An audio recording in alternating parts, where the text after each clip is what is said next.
First of all, failure's hard. It's a little bit like deep gash or scratch that you get. You can deal with it. It is still hard. I'll tell you something. Every startup is an act of believing. It's also an act of madness because you think you can do something that other people have never done before. You need to have that kind of a belief. It's a little bit of a religious feeling. When we started Neeva, we wanted to build a product that was 10x better than Google. It's just that that is a very, very high bar. The product that we built was a little bit better than Google, but not really 10x better. And so my biggest message to founders is all of you need to believe that you can do something better. Every failure has important lessons, but it is important to accept failures, accept that you're human, but also accept and internalize that you're more than your failures. I tell people, I tell my children, I tell myself that we are more than our successes, and we simultaneously are also more than our failures. Having that strong conviction in who you are as a person, I think just makes you believe in life and makes you act with purpose as you get things done. And honestly, you cherish your successes even more because you understand that it is something amazing and unusual.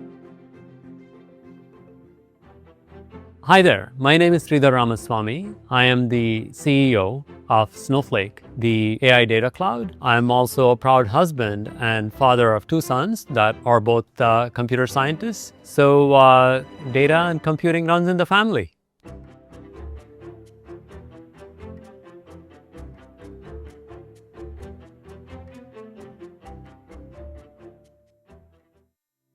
I have worked in technology and computing all of my career. I grew up in India, primarily South India.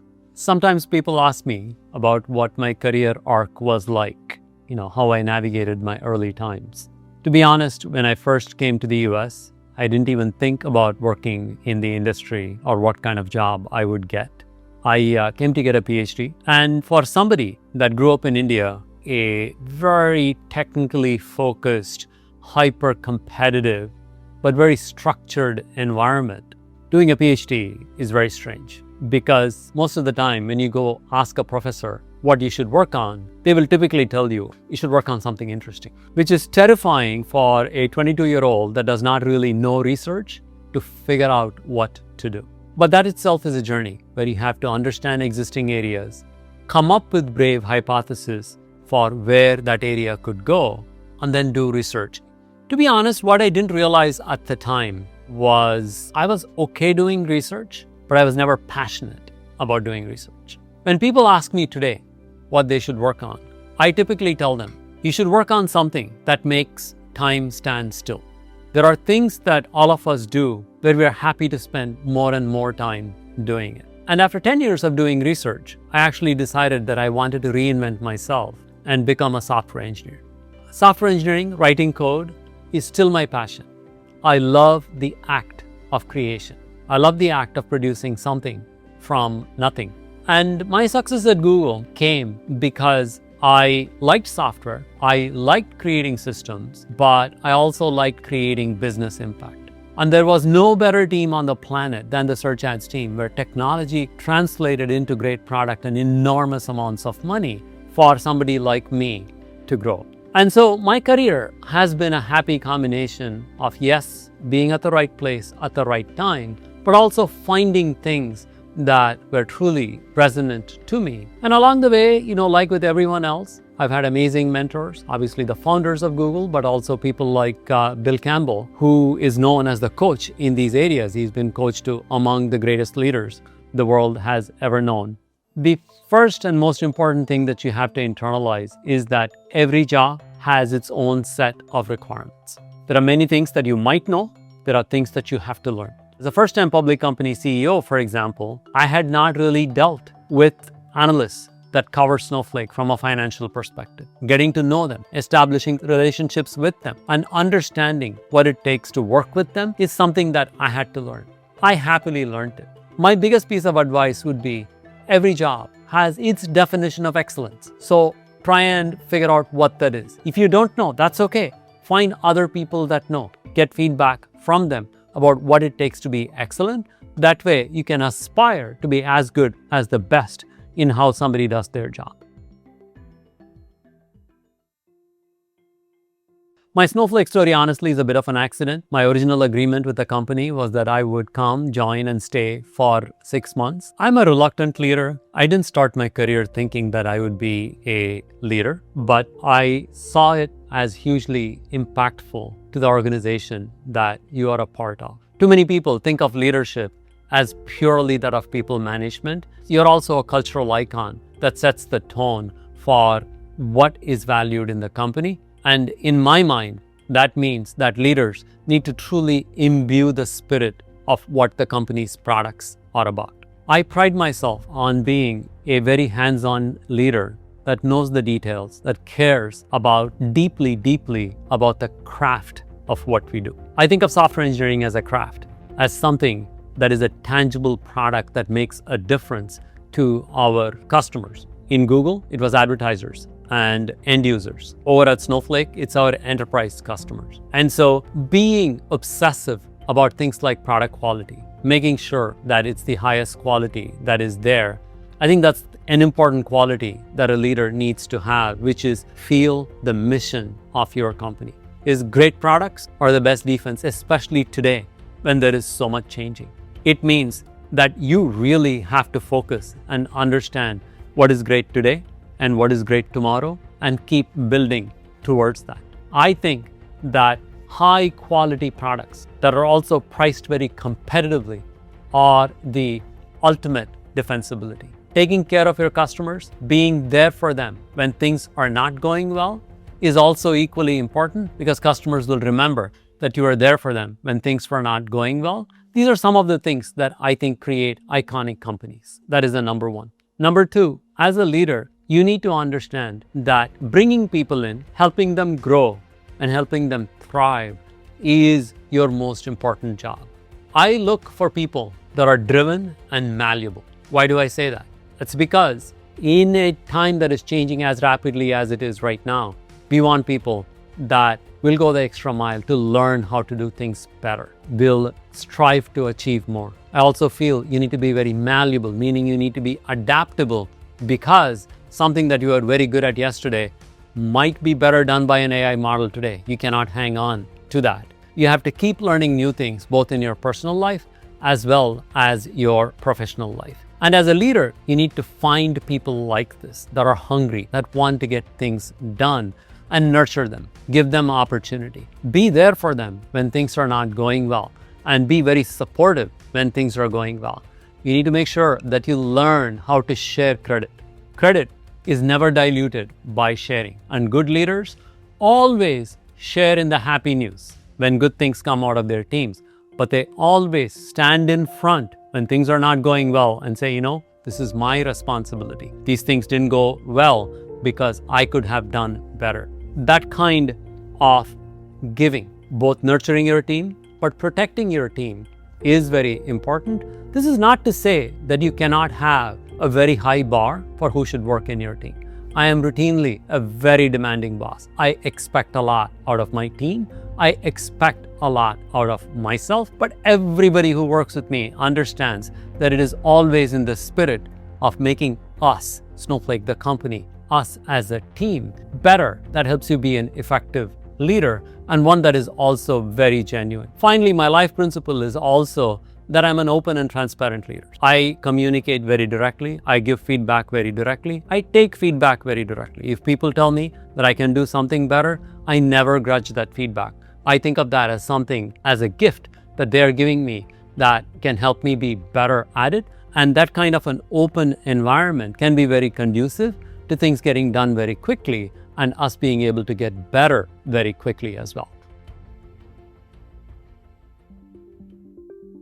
Eric Schmidt, our CEO at the time, made me and a few other folks write a $100 billion revenue plan. This is like 2007-8. We all thought that this was the funniest thing ever, because the idea that one company could make $100 billion just sounded so preposterous. To be honest with you, the $100 billion plan was a little bit of a planning exercise. And we worked on it, even though we didn't really believe in it. But the real challenge came just a few years later, when desktop growth completely flatlined. People stopped buying new PCs, and so that meant that our query growth at Google stopped. This is when mobile started taking off. But the terrifying thing for Google, the business, was that mobile just did not make any money. So the only place we had growth was in mobile search, and yet mobile search monetized at a fraction of desktop search. So we worked 5 years to bring mobile monetization on par with desktop search, and that was the key to Google thriving through 2014, 2015, and honestly, through to today. When you look at it from the outside, it can look like a smooth journey, but it was an ocean full of big turbulence. Something like $100 billion plan was so audacious that you could not immediately translate it. On the other hand, we kept working at it. We had a good system. We tried to improve query monetization, for example, by 5% every quarter. That was part of what drove the overall increase in Google revenue. On the other hand, big achievements can also raise questions in your head. In many ways, us hitting things like $100 billion, being the SVP of Ads and Commerce at Google, eventually led me to say that I should do something differently. It gave me both the pressure, but also the freedom to go do something else. I went and started a company, and we came up with this audacious thesis that a search engine that was free could in fact be a better search engine. Looking back, I would say that the biggest mistake that we made in conceiving Neeva was not setting the bar for that product to be 10x that of how Google search was. Google has incredible distribution. It pays money to every browser. It pays money to every distribution point. And we had to have realized that if we wanted people to adopt Neeva, we needed a 10x product. And until AI came along, we were not really ready for creating that 10x product. And that's a lot of the reason why it did not succeed as a company. And look, my company just was not as successful as my stay at Google. That's okay. I actually think that resilience, being able to deal with failure, is even more important than just succeeding. I'll tell you something. Every startup is an act of believing. It's also an act of madness because you think you can do something that other people have never done before. You need to have that kind of a belief. It's a little bit of a religious feeling. When we started Neeva, we wanted to build a product that was 10x better than Google. It's just that that is a very, very high bar. The product that we built was a little bit better than Google, but not really 10x better. And that was a lot of the issue that we had in distribution. In many ways, I consider ChatGPT to be the successor to Google in terms of information. I go to ChatGPT often because it can solve problems for me with a nuance that a Google search is never going to have. I sometimes take, just pictures. My coffee grinder stopped working. I just took a picture of the grinder, put it in ChatGPT and said, hey, this is not working. What's the problem? And it told me probably that the top was not screwed on tight. I go and tighten the top, and lo and behold, the coffee machine starts working. That is the modern search experience. And so my biggest message to founders is all of you need to believe that you can do something better. But you need to make sure that there is a compelling reason for users to want to use your product. At Snowflake, for example, I tell our PMs, our engineers, that the bar is faster, cheaper, better. Your product has to be one of these for it to truly succeed. Ideally, all of it. I think core principles remain the same, that it's about creating value, whether it's for consumers or for enterprise customers. I think what these technologies all do is they disrupt how value is created. I think making sure that their products are leveraging whatever is coming out today with the best models into their product, into how they think about creating value, is going to be really, really important. 10 years from now, if Snowflake were to become an iconic company like a Google or an AWS, I could not be happier. I hope I'm around for that time to actually see it. That's the collective aspiration that we are driving towards. We want to be a company that truly makes a difference to all of the enterprises that are out there. Snowflake's mission is to use the power of data and AI to to help every enterprise realize its full potential. And in 10 years, I hope we are well on our way to doing this for most companies on the planet. First of all, failure is hard. It's a little bit like a deep gash or scratch that you get. You can deal with it. It is still hard. But I think dealing with it makes us try harder. It makes us appreciate success a whole lot more. Yes, Neeva failed, but out of that failure came all the seeds that were there that are necessary to make Snowflake an amazing company in AI. The team that built search at Neeva built search at Snowflake. The team that built our AI mode in Neeva is the one that's building Cortex and Snowflake Intelligence, which are the successors and the future of where Snowflake is going. Every failure has important lessons, but it is important to accept failures, accept that you're human, but also accept and internalize that you're more than your failures. I tell people, I tell my children, I tell myself that we are more than our successes, and we simultaneously are also more than our failures. Having that strong conviction in who you are as a person, I think just makes you believe in life and makes you act with purpose as you get things done. And honestly, you cherish your successes even more because you understand that it is something amazing and unusual.